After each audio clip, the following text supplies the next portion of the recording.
if you've done your homework and everything, understand, how do I integrate this? What happens to 6x plus 2 if I integrate this with respect to x? So let's look at this. It's going to be x squared, but remember, because my power is a 2, you have to divide by 2. So this 6 is actually going to be 6 over 2, right? Plus 2x. What else do I need? Plus c. Okay? So it's really 3x squared plus 2x plus c. And if I took a derivative, we could see that, yeah, that's going to give me what's inside that integral, right? So notice, in this case, this is the function. Okay? Now, this is called indefinite, because what I'm going to say is it has no bounds. Today, we are going to start putting bounds on our integral. So what that means is we're going to take this integral, so this is a definite integral. Okay, this is a definite integral. So I have this integral sign, but now what I'm going to do is I'm going to put a number down below. So this is a 1, just for this example, and this one is a 3. And what makes it definite is now I have, these are going to be our x values. And I'll show you what this means in a second. Okay? So we're going to use the same example of 6x plus 2 dx. However, what happens now is when I integrate this, I'm still going to get the same antiderivative, so I'm still going to get 3x squared plus 2x. However, I do not need this c, because what you're going to do is with this 1 and this 3, is we are going to plug them in. So 3 is my upper bound, 1 is my lower bound. And when you take a definite integral, you take the upper minus the lower. Okay? So when we do a definite integral, we're going to do the upper minus the lower. So in other words, if I'm looking at this, I realize I should probably do this. Let's say I have a of b, and let's call this f of x dx. Okay? What's going to happen is I'm going to have, what happens if I integrate lowercase f of x? What am I going to get? I'm going to get capital F of x. But notice this is bounded because I have a and b. So what that really means is it says take your upper, plug it in, and subtract your lower when you plug it in. This is a definite integral. So what's going to happen today is we're actually going to get values for our answers. Okay? So, if I look at this example, what's your upper bound? What's on top? 3. So I'm going to do 3 times 3 squared plus 2 times 3. This is my entire upper, just to help you guys understand. Minus, I'm going to plug it into the entire equation. So 3 times 1 squared plus 2 times 1. This is my entire lower. And realize these are bounded together, so you might want to put in parentheses. So far, still good?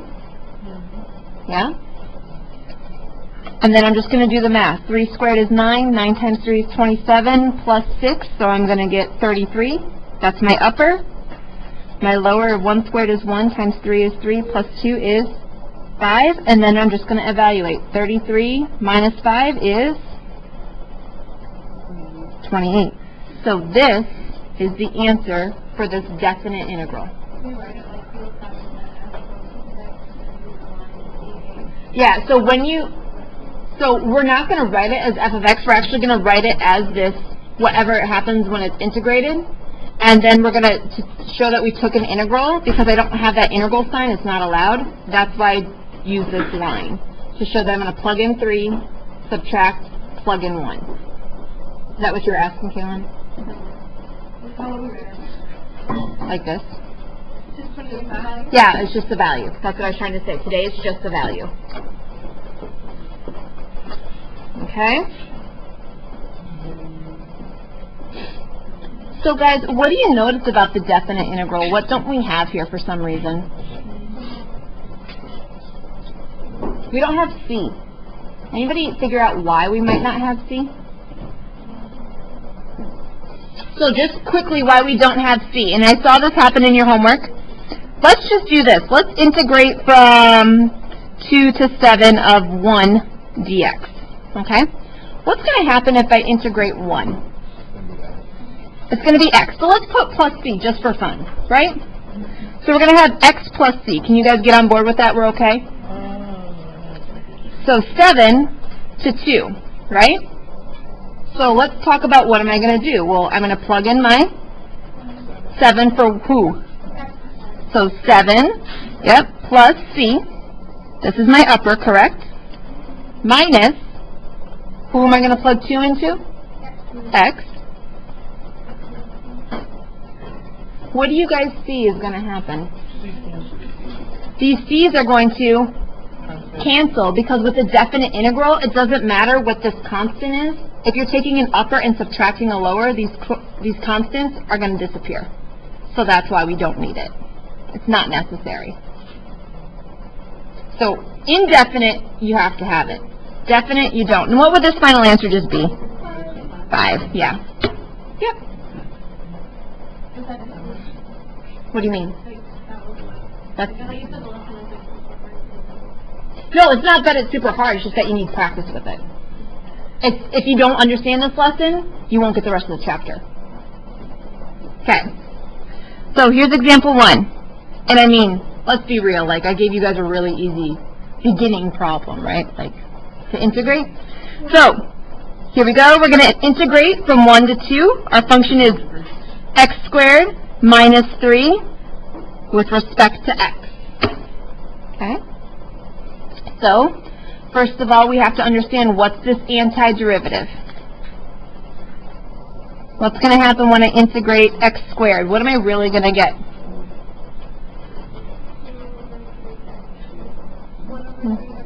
It's going to be 1 over 3x cubed.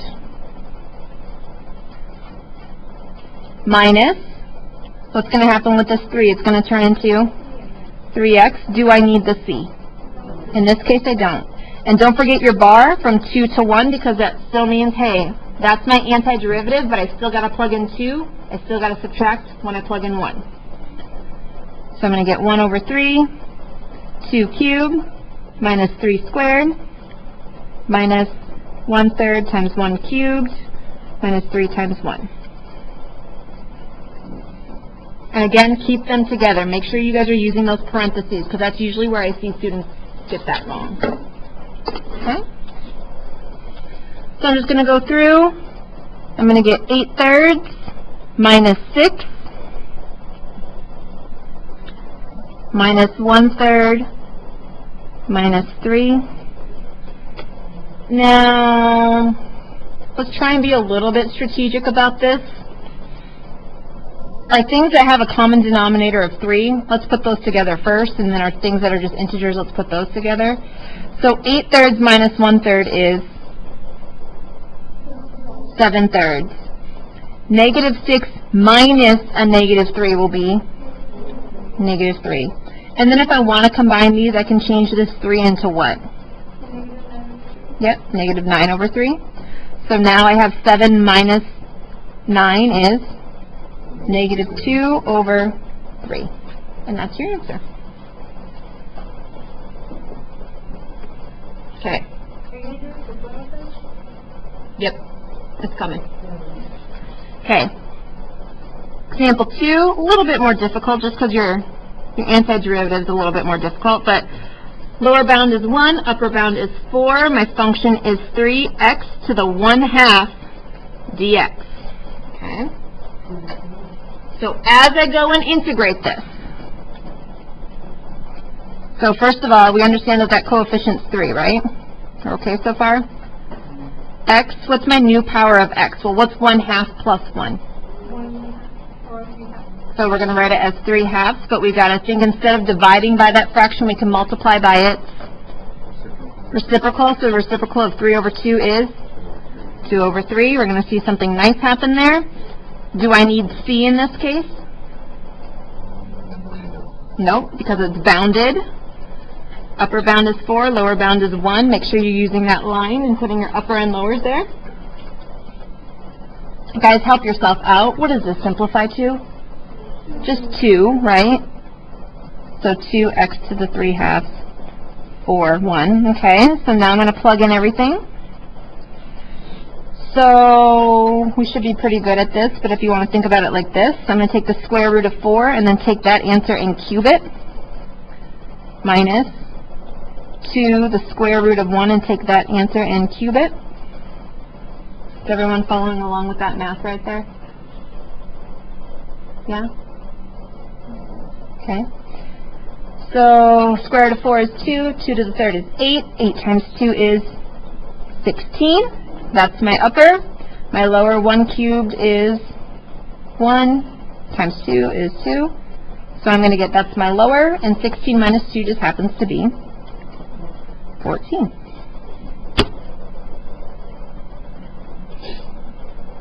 Yeah? All right. And here it is, Dahlia, just for you.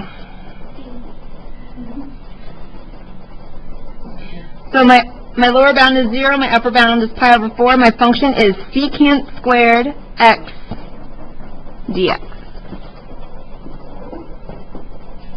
Okay? So, let's go back. I need to integrate this.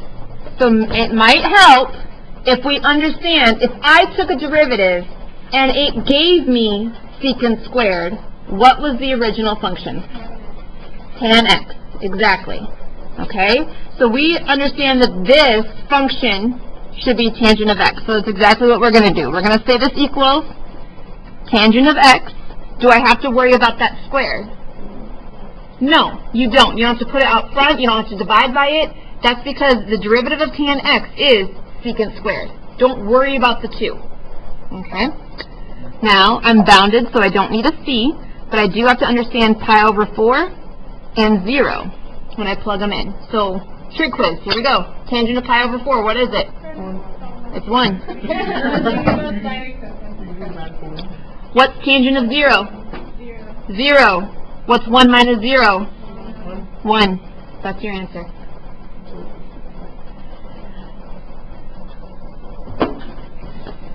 So, you do. I know. It's weird. It did not go away like I promised. Never. Okay. So guys, why are indefinite integrals important? What does this even mean, right? Would you just shush? Just shush. New rule, you're not allowed to talk. Oh, can I guess? Is it area under the curve? Yes, Dahlia. Yes. Okay. So the reason why this is so important, okay?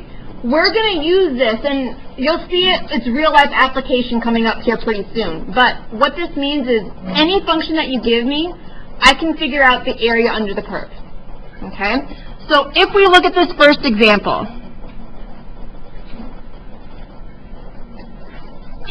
So finding area under the curve. Okay? So here it is.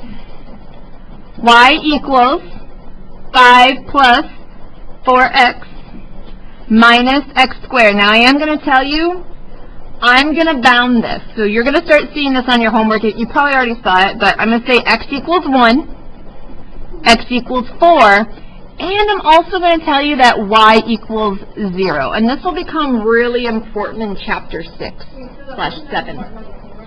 It was because it told you like where to start and end. It told you your A and your B values, right? So, exactly. I didn't talk about it yet. I'm going to talk about it now because it'll come back into play in chapter, actually it's 7. Yeah.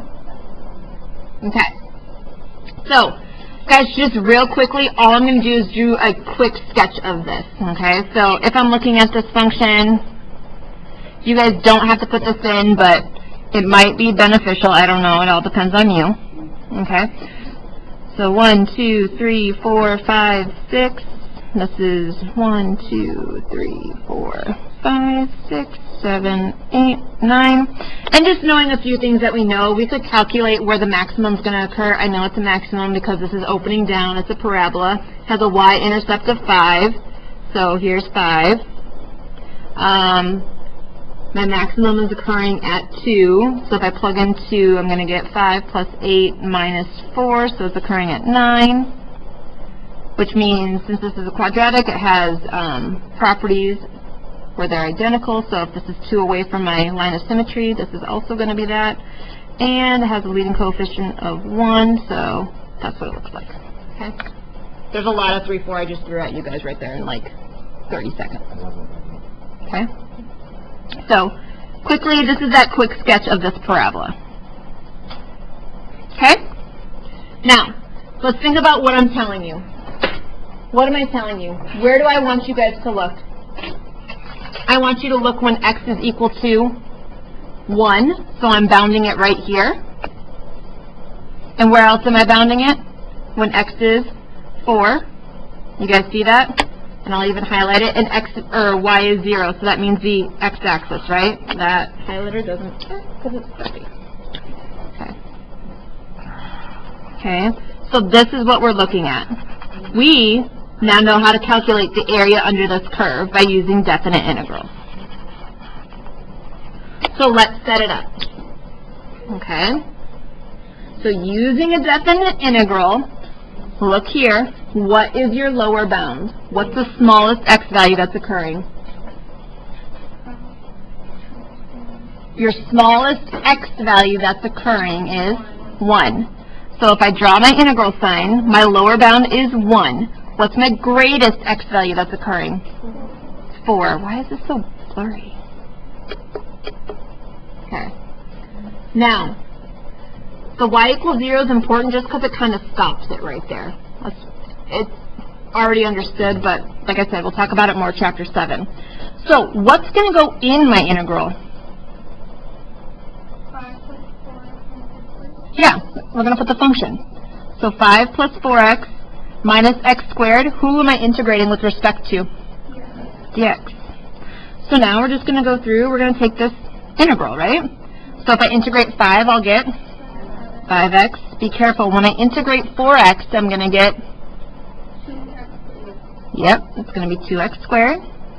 Minus, when I integrate x squared, it's going to be 1 over 3 x cubed.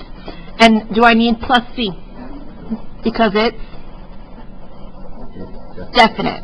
My upper bound is 4, my lower bound is 1. This is usually worth 2 points on a free response, by the way. Okay? Just so you guys know. When you actually go and plug it in before solving, that's worth another point. So here, I'm just going to show, okay, I need to do 5 times 4 plus 2 times 4 squared minus 1/3, 4 to the 3rd. I'm going to keep those all together. I think you guys understand that, so that's my upper. Minus 5 times 1 minus 2 times 1 squared minus 1/3 times 1 cubed. Okay?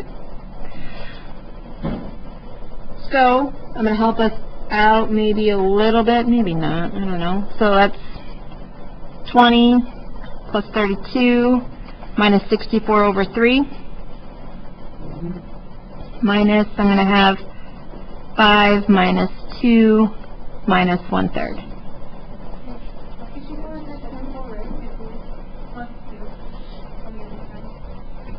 Oh, yeah. Good call. Good catch.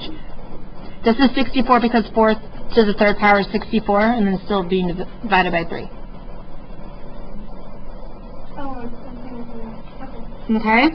Then I'm going to go through, I'm going to add my integers. So what's 20 plus 32?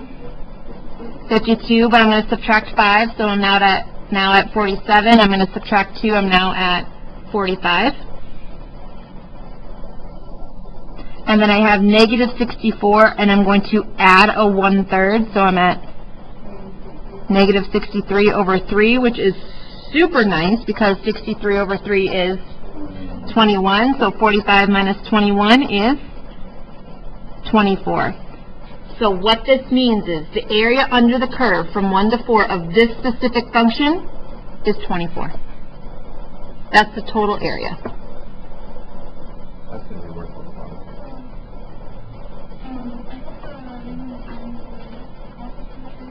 They are, but they're an approximation, because what are we using with Riemann sums? We're using upper, lowers, mids, rights, left. This is exact because it's on the line, as where the rectangles, they might come close, but they're not exactly the line. That's a good question. So this is what we use most of the time, when it's asking for an approximate? Yeah, so it'll tell you approximate with a Riemann sum, or it'll say find the definite integral. This is definite. Yeah, it'll tell you guys. Alright guys, why don't you try this one on your own. So y equals 5 plus 4x minus x squared. I am going to tell you, the only information I'm going to give you is that y equals 0. Hint, hint. Look for your x-intercepts as your bounds. Okay? Look for your x-intercepts as your bounds. So it might help if you draw that graph, which we have just right up above, but you just got to extend it. Okay, it's a little bit different, but find your bounds.